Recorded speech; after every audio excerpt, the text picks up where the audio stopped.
স্বাগত জানাচ্ছি বাংলা ভিশনের প্রতিদিনের আয়োজন সংবাদপত্র এবং সংবাদ মাধ্যমগুলোর শীর্ষ সংবাদের পর্যালোচনামূলক ও বিশ্লেষণধর্মী অনুষ্ঠান ফ্রন্ট পেজে। সাথে আছে তাইমুর রশিদ। আমার সাথে আজকে আলোচনার জন্য স্টুডিওতে উপস্থিত আছেন চর্চা সম্পাদক সোহরাব হাসান। আপনাকে স্টুডিওতে স্বাগত জানাচ্ছি। দর্শক, স্টুডিও আলোচনা করব, তবে তার আগে দিনের জাতীয় দৈনিকগুলোর প্রধান প্রধান শিরোনামগুলো যদি দেখে নিই। দৈনিক প্রথম আলোর প্রধান শিরোনাম, হামের উপসর্গে আরও 5 শিশুর মৃত্যু, সৃজনশীল অর্থনীতিতে জোর বরাদ্দ হবে 300 কোটি টাকা এবং ইরান যুক্তরাষ্ট্র সম্ভাব্য শান্তি আলোচনায় নতুন জটিলতা। দৈনিক আমার দেশের প্রধান শিরোনাম, নিষিদ্ধ ছাত্রলীগকে অর্থদাতা 15 ব্যবসায়ীকে নজরদারিতে রাখা হয়েছে। পশ্চিমবঙ্গের বিধানসভায় খালেদা জিয়ার স্মরণে শোক প্রস্তাব এবং যৌথ সংবাদ সম্মেলনে 2 পররাষ্ট্রমন্ত্রী অর্থাৎ বাংলাদেশ এবং তুরস্ক সামরিক শিল্প বিকাশে পদক্ষেপ নেবে তুরস্ক এবং বাংলাদেশ। দৈনিক ইত্তেফাকের প্রধান শিরোনাম, চিকিৎসা সেবা প্রতিষ্ঠান বাড়লেও মনিটরিংয়ের সক্ষমতা বাড়েনি। তুরস্ককে বিশেষ অর্থনৈতিক অঞ্চল দিতে চায় বাংলাদেশ এবং তাপ প্রবাহ কমলেও বৃষ্টি হতে পারে সপ্তাহ জুড়ে। দৈনিক সমকালের প্রধান শিরোনাম, হার্টের রিংয়ের দাম কমানোর নির্দেশনা বাস্তবায়ন হয়নি।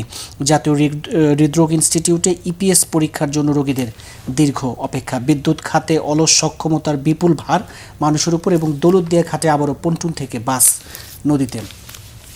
দৈনিক যুগান্তরের প্রধান শিরোনাম, স্মার্ট ইলেকশন ম্যানেজমেন্ট অ্যাপে কারসাজি, নাগরিকের গোপন তথ্য ঠিকাদারের হাতে এবং 2033 সাল পর্যন্ত টানতে হবে খানি, বিদ্যুতের ক্যাপাসিটি চার্জের খেসারত দিচ্ছে জনগণ, বিএসএফের পুশিং চেষ্টা ঠেকালো বিজিবি।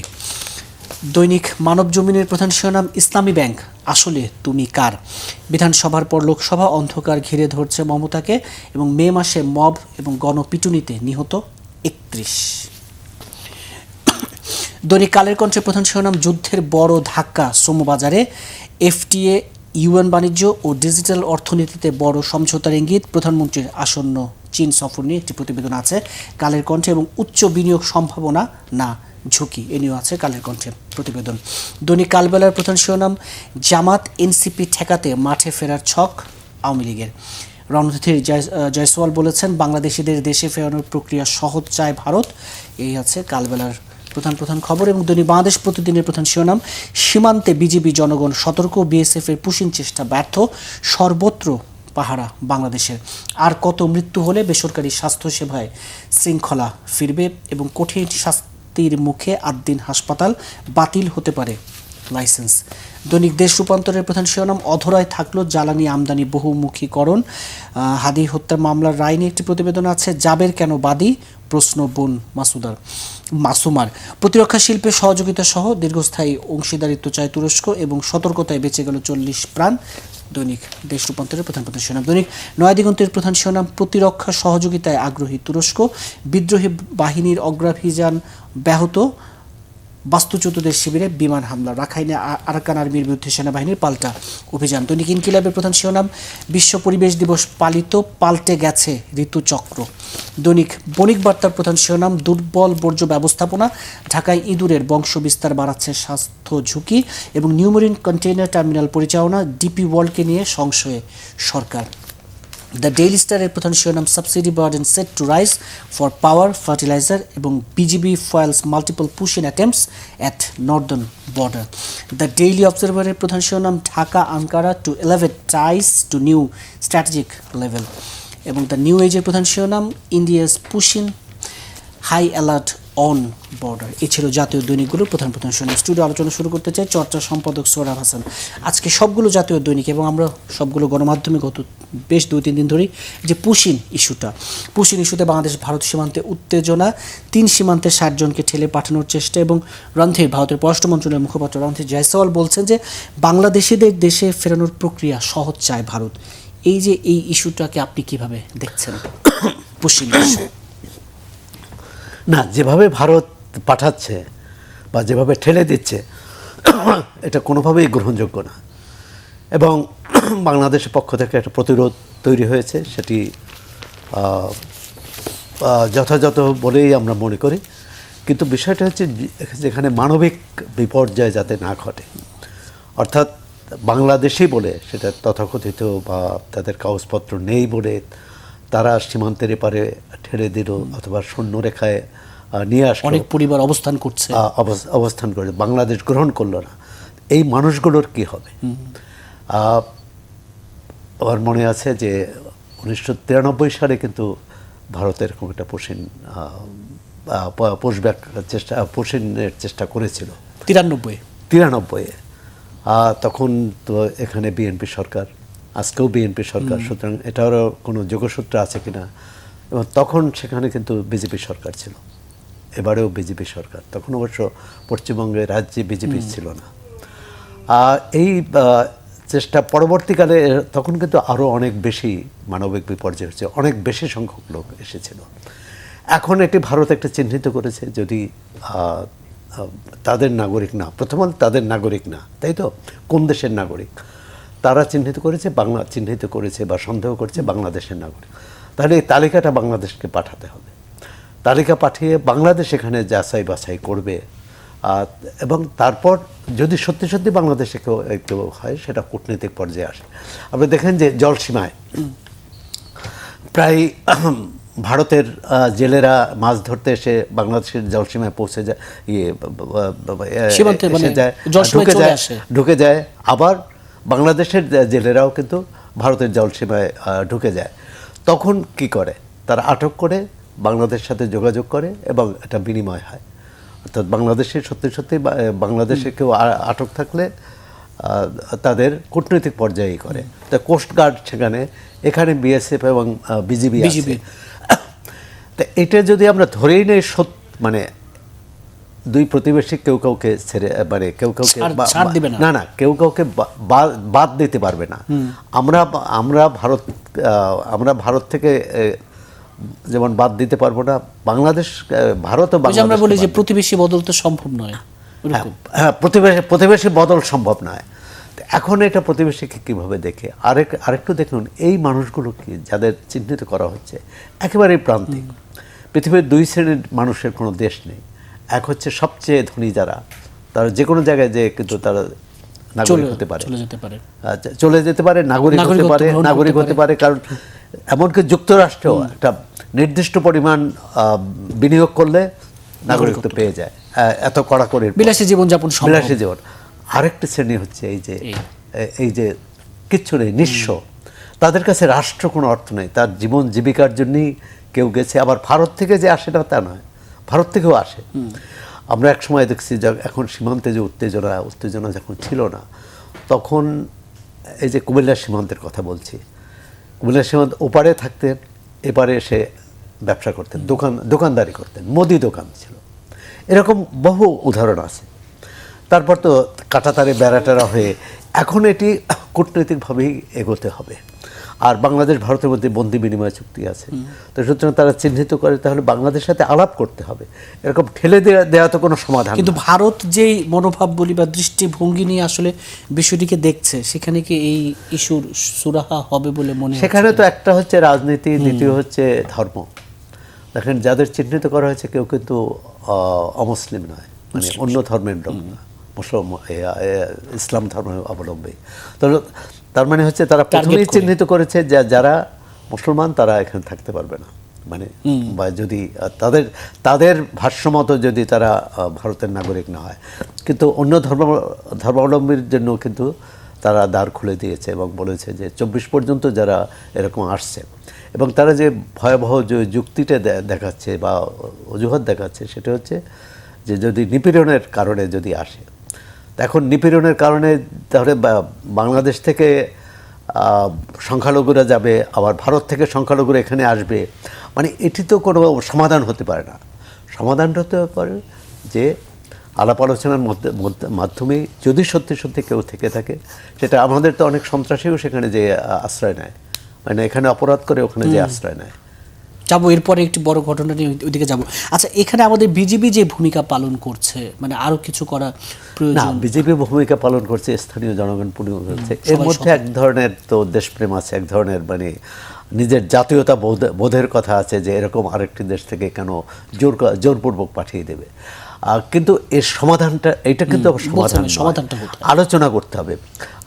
যেটি ভারতের পররাষ্ট্র দপ্তরের যে মুখপাত্র যিনি বললেন যে সহজ সমাধান চায়।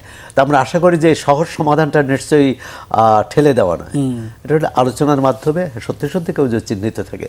যেমন ভারতের কারাগারেও কিন্তু অনেক বাংলাদেশি আছে যারা পাচার হয়ে গেছে, তাদের ইচ্ছেই কিন্তু যায়নি, তাদের চাকরি দেওয়ার নাম করে গেছে, তাদের মধ্যপ্রাচ্যে পাঠাবে বলে পাঠানো হয়েছে, কিন্তু তারা যে কোনোভাবে ভারতের কোনো না কোনো কারাগারে আটক হয়েছে, বিশেষ করে নারীদের বিষয়ে। সুতরাং একটা মানবিক দৃষ্টিতে দেখতে হবে, এবং এক্ষেত্রে আমরা আশা করব যে আন্তর্জাতিক সংস্থা যারা এই অভিবাসন নিয়ে কাজ করে তাদের তারা সহায়ক ভূমিকা পালন করবে।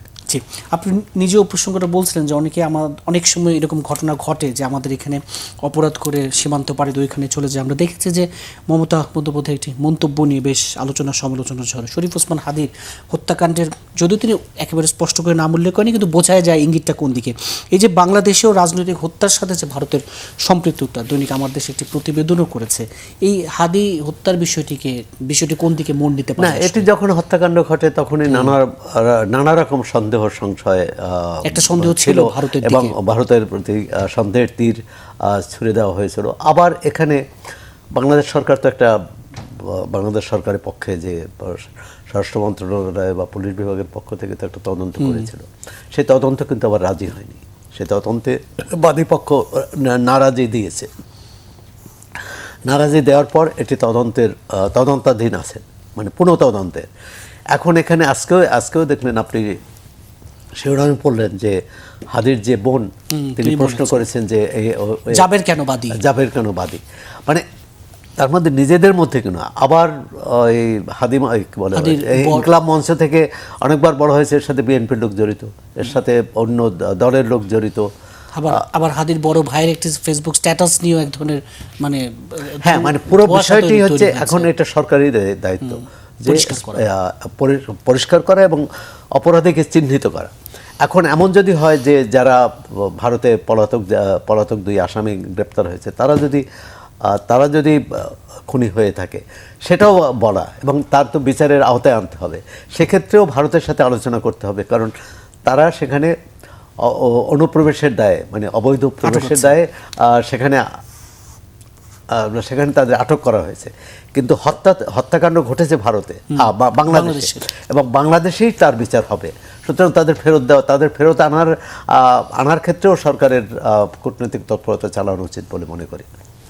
জি, একটু দৃষ্টি দিতে চাই দেশের কিছু ইস্যুর দিকে। আপনি জানেন যে জ্বালানি তেলের দাম বেড়েছে জুন 1 থেকে, বিদ্যুতের দাম বাড়ানো হয়েছে, অনেকগুলো পত্রপত্রিকা বাজেট সামনে, এই যে বাজেটের যেই বিশাল চ্যালেঞ্জ, এই নিয়ে একটু যদি আলাপ করি। যে বিদ্যুতের ক্যাপাসিটি চার্জের খেসারত নানা এতে দিতে হচ্ছে। এই যে যেই সরকারি আসে নানা প্রতিশ্রুতি দেয় যে জনবান্ধব সরকার হবে, কিন্তু দিন শেষে দায়িত্ব নেওয়ার পরে জ্বালানি তেল বলি, বিদ্যুৎ বলি, এগুলো আসলে যে সাধারণের নাগালে রাখা যায় না কেন, বাড়াতে হয় কেন? সাধারণের নাগাল বলতে কোনটা? এখন ধরেন একজন কোটিপতির নাগাল আর একজন দিনমজুরের নাগাল তো এক নয়, বা সীমিত আয়ের যে মানুষের নাগাল এক না। এখন এটি বাংলাদেশের যে অধিকাংশ মানুষ তো গরিব, দারিদ্র্যসীমার নিচে 20% মানুষ, সেটা প্রায় 4 কোটি। আর আপনি তার মধ্যে নিম্ন মধ্যবিত্ত যদি ধরেন, তারাও তো, তাদের কথাই বেশি বলা হয়। বাংলাদেশের গরিব মানুষের কথা কেউ ভাবে বলে মনে হয় না, সে বাজেট করার ক্ষেত্রেও ভাবে না, এবং তারা দিন যাপনের গ্লানি বহন করে। এখন এই বাজেটে আমরা চাইব যে সরকার কিছু বেশ জনবান্ধব কর্মসূচি নিয়েছে, তার সুফলভোগী কতজন হবে। 37,000 দিয়ে কিন্তু দারিদ্র বিমোচন করা যাবে না, 37,000 ফ্যামিলি কার্ড দিয়ে। তো এই কার্ডটি যদি 1 কোটি পর্যায়ে পৌঁছানো যেত, তাহলে হয়তো একটা স্বস্তির বিষয় হতো। আপনি যে কিছু আছে যে আমরা পুরানো যে দায়, আপনি ক্যাপাসিটি চার্জ, বিদ্যুতের ঋণের বোঝা আছে, কিন্তু এখন যেটি হচ্ছে অপচয়। আপনি যদি 5-6% ধরা হয় যে বিদ্যুতের সিস্টেম লস মানে হচ্ছে চুরি, সিস্টেম লস মানে হচ্ছে অপচয়, সিস্টেম লস মানে হচ্ছে এর মধ্যে কোনো না কোনো কারসাজি আছে। অর্থাৎ এটা তো বাংলাদেশের একটা, মানে কি বলে, সাধারণ প্রবণতা যে বিদ্যুতের আগে যেটা হতো এখনও ব্যবসায়ী প্রতিষ্ঠানে এবং শিল্প কারখানায় হয় না, এটা বলা যাবে না, যে বিদ্যুৎ ব্যবহার করা হয় তার চেয়ে কম দেখানো। তাহলে এই যে ফাঁকি, এই যে চুরি, টেম্পারিং করা, তো এটা সবটা স্বয়ংক্রিয় হলে হয়, এখন যেমন প্রিপেড বাসা বাড়িতে হয়েছে, তাও বোধহয় সব জায়গায় হয়নি, সেটি করে। অর্থাৎ চুরি বন্ধের আপনি দেখুন যে এই সরকারের এটা একটা সাফল্যই বলবো যে ঢাকা শহরে এই যে এআই ব্যবহার করে ট্রাফিক ব্যবস্থা সফলতা হয়েছে। এবং আরও একটি আজকে প্রথম আলোর যে শিরোনাম, সেটি কিন্তু একটু ইতিবাচক, যে সৃজনশীল অর্থনীতি। মানে সৃজনশীল অর্থনীতি মানুষের যে সুপ্ত প্রতিভা আছে, সুপ্ত শক্তি আছে, সেটাকে কাজে লাগানো। আর সেটি হতে পারে কারুশিল্প, সেটা হতে পারে সাংস্কৃতিক কোনো কর্মকাণ্ড, যেটি এখানে দেখলাম যে কোনো একটি দেশে ইন্দোনেশিয়া সবচেয়ে বেশি এখানে লাভবান হয়েছে। এবং 7.28% আমরা 300 কোটি টাকা খুবই কম বরাদ্দ, এটি যদি সদ্ব্যবহার হয়, এটা যদি আমরা কাজে লাগাতে পারি, তাহলে এই যে সাধারণ মানুষ তারা কিন্তু উদ্যোগে ভূমিকা নিতে পারবে এবং বাংলাদেশের অর্থনীতিতে একটি প্রশ্ন আপনাকে এইভাবে রাখতে চাই। আমরা জানি যে বিএনপি সরকারের 100 দিন পেরিয়েছে, 100 দিনে তো নানা চ্যালেঞ্জ ছিল। এই অর্থনীতিতে বা এই অর্থনৈতিক খাতে আসলে সামনে সবচেয়ে বড় চ্যালেঞ্জ কি হতে পারে বলে মোটা দাগে যদি 2-3টা চ্যালেঞ্জের কথা বলি অর্থনীতির? চ্যালেঞ্জ প্রথমত হচ্ছে মূল্যস্ফীতি, সেটা নিয়ন্ত্রণে রাখা। দ্বিতীয় চ্যালেঞ্জ হচ্ছে বিনিয়োগ বাড়ানো। বিনিয়োগ না বাড়লে শিল্প কারখানা হবে না। শিল্প কারখানা না হলে বেকারত্ব যে ভয়াবহ পরিস্থিতি, সেটি সে সামাল দেওয়া যাবে না। কারণ জুলাই অভ্যুত্থানের প্রধান সূচনা হয়েছিল কিন্তু এই বেকারত্ব থেকেই। অর্থাৎ যোগ্য লোক চাকরি পায় না, কোটায় চাকরি পায়, এর বিরুদ্ধে গণবিস্ফোরণ ঘটেছিল। আর সুতরাং মানুষ কিন্তু অতটা দেখে না, যে মানুষ দেখে তার প্রথম যে, এবং কালকেই পত্রিকায় বা সামাজিক যোগাযোগ মাধ্যমে দেখলাম, যদি এটা সত্য হয়ে থাকে, একজন বাবা তার 3 সন্তানকে লেখাপড়া করিয়ে তাদের কেউ চাকরি পায় না এবং তিনি অনশন করেছেন।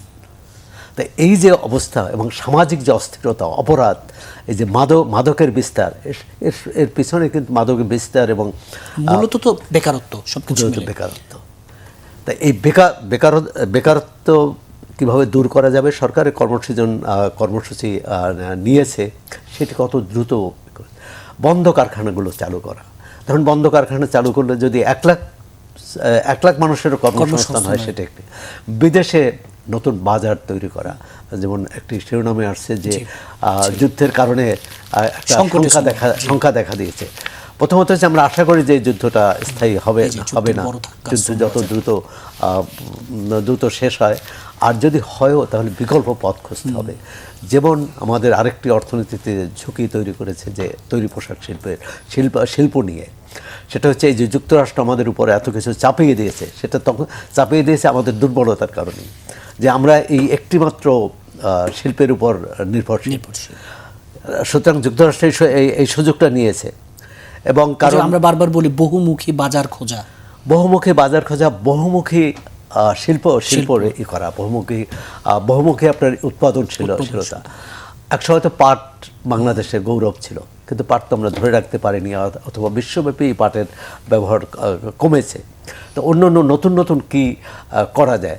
আর হচ্ছে যে আমরা মানে এখন তার ভারী শিল্পের চেয়ে জোর দিতে হবে এই এসএমই, মানে ক্ষুদ্র মাঝারি শিল্প, এবং এই খাতেই কিন্তু সবচেয়ে বেশি। আমরা জানি অর্থনীতিতে ব্যাংকিং খাতটা একটা বড় চ্যালেঞ্জের মুখে। এর আগের 16-17 বছরের ব্যাংক খাতের যে, হ্যাঁ আমরা দেখলাম তো সেখানে যে মানব জমিনে ইসলামী ব্যাংক তুমি কার, আসলে কার? এখন মানে একটি ব্যাংকে ধরে কথা বলছে, যদিও সামগ্রিক ব্যাংকিং খাতের বিষয়টি নিয়ে আলাপ। সামগ্রিক ব্যাংকিং খাতে এক ধরনের শৃঙ্খলা আনার চেষ্টা করেছে অন্তর্বর্তী সরকারের সময়ই সেটি করেছে। অন্তত এখন আর লুটপাট হচ্ছে না।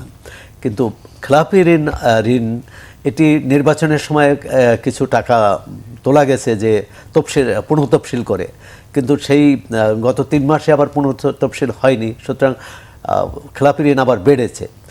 কথা হচ্ছে খেলাপি ঋণ তো একটা সমস্যা, কিন্তু তার চেয়েও বেশি সমস্যা এই খেলাপি ঋণটা কোথায় ব্যয় হচ্ছে, এই ঋণটা কোথায় ব্যয় হচ্ছে।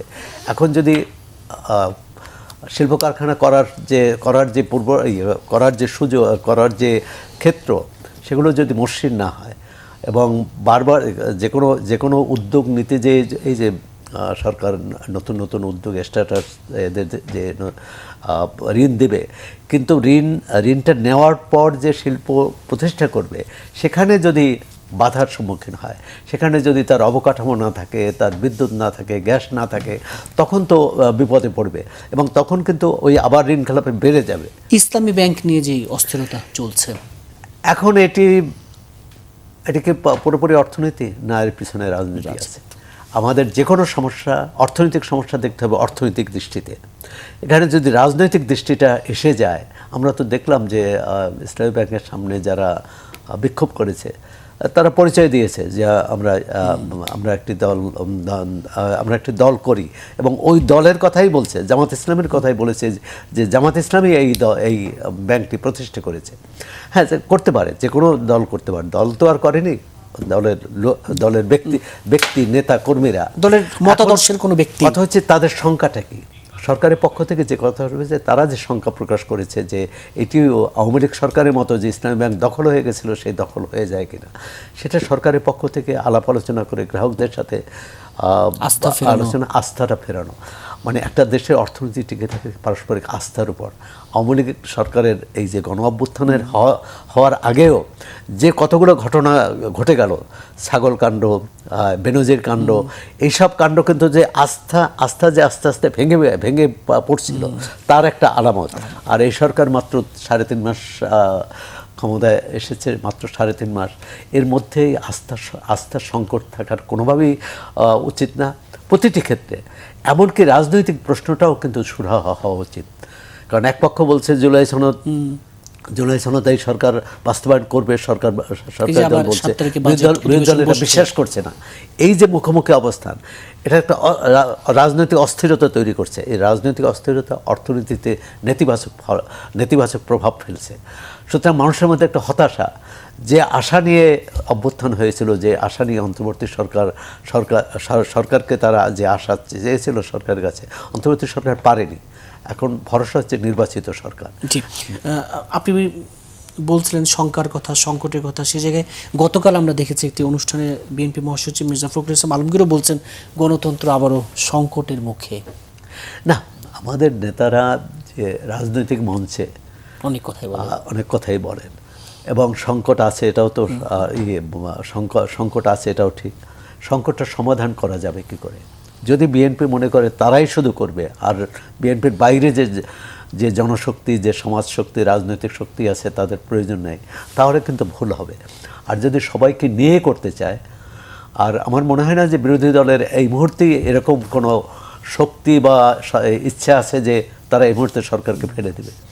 সুতরাং নির্বাচিত সরকার হিসেবে সরকার, তার কাছে কিন্তু একটা বড় সুযোগও, যে বিরোধীদের আস্থায় নিয়ে ঐকমত্য না হলেও দ্বিমত হতে পারে, কিন্তু এটা না ভাবা যে দ্বিমত করছে সে হচ্ছে দেশের শত্রু, যেটা আমরা দেখেছি যে অতীতের বিভিন্ন সরকারের সময়। অর্থাৎ বিরোধী মত, বিরোধী পথ, তাদেরকে নিয়েও একসাথে, হ্যাঁ, তাদেরকে নিয়েই চলতে হবে। এটাই তো গণতন্ত্র। গণতন্ত্র হচ্ছে যে একসঙ্গে চলা। আমরা যদি একসঙ্গে না চলি, শুধু রাজনৈতিক দল না, সমাজের সমস্ত শক্তিকে করতে হবে। যেমন তৈরি পোশাক শিল্পে যে একটা সংকট এখন, এটা সরকার কিভাবে করবে, সবার আলোচনা করে পরিবেশে যুক্তরাষ্ট্রের সাথে চুক্তি নিয়ে বেশ বিতর্ক হচ্ছে, এবং যৌক্তিক বিতর্ক। কারণ যুক্তরাষ্ট্র অনেক কিছু চাপিয়ে দিয়েছে বাংলাদেশের উপর, তাতে বাংলাদেশের অর্থনীতি ঝুঁকিতে পড়তে পারে। এই ঝুঁকি কিভাবে কাটানো যাবে? প্রয়োজনে এই চুক্তি, সরকার তো বলছে যে চুক্তি পর্যালোচনা করবে, পর্যালোচনা করে কোথায় কোথায় আমরা ক্ষতিগ্রস্ত হতে পারি, কোথায় ঝুঁকি তৈরি হতে পারে, সেই ঝুঁকিগুলো কাটানো। জি, অনুষ্ঠানে একেবারে শেষে একটি বিষয়ে আলোচনা শুরু, অনুষ্ঠান শেষ করতে চাই। আমরা জানি যে রবিবার আগামীকাল আলোচিত রামিসা হত্যা মামলার রায় হবে। এই যে, এবং আপনি নিজেও বলছিলেন যে সমাজে নানা অস্থিরতার খবর, যেগুলো একেবারে বিবেককে নাড়া দেয়, সেই জায়গায় কালকের এই রায়, যদিও এই কথা বলা হয় যে রায় হয়ে যায়, কিন্তু পরে রায় বাস্তবায়নটা একটা দীর্ঘসূত্রিতার মধ্যে পড়ে যায়, যার কারণে হচ্ছে যে এর আগে যদি আমরা দেখি, আসিয়ার হত্যার রায়ও হয়েছে এবং মৃত্যুদণ্ডই হয়েছে, কিন্তু কার্যকর হয়নি। এখন এই মামলারও যে শাস্তি হবে, আর শাস্তিটা কার্যকর হবে কবে? দ্বিতীয় হচ্ছে যে এই দৃষ্টান্ত, যেমন আসিয়ার ব্যাপারেও দেশব্যাপী একটা আলোড়ন তৈরি হয়েছিল, এই রামিসার ব্যাপারে আলোড়ন তৈরি হয়েছিল, দেশব্যাপী একটা প্রতিবাদ তৈরি হয়েছিল। এ কারণে সরকার দ্রুত, একেবারে নজিরবিহীনভাবে, যে এত কম সময়ে আমরা আসলে দৃষ্টান্ত তৈরি করতে পারি না কেন? আমরা আবার সব ক্ষেত্রে দৃষ্টান্ত কাজ করে না, কিন্তু এই যে আসিয়া থেকে রামেসা, এর মধ্যে আরও যে কত শিশু ধর্ষণের শিকার হয়েছে, হত্যার শিকার হয়েছে, আলোচনার বাইরে থেকে নারী ধর্ষণের শিকার হয়েছে, এমনকি ছেলে শিশুও তো ধর্ষণের শিকার হয়েছে, ধর্ষণ বা বলাৎকারের শিকার হয়েছে। প্রতিটার বিচার করতে হবে। এখন সরকারের কাছে রামেসার হত্যা এবং ধর্ষণের বিচার হচ্ছে, কালকে রায় হবে, আমরা স্বাগত জানাই। কিন্তু অন্যান্য ঘটনা একই দিনে কিন্তু বা তার আগে পরে অনেকগুলো ঘটনা ঘটেছে।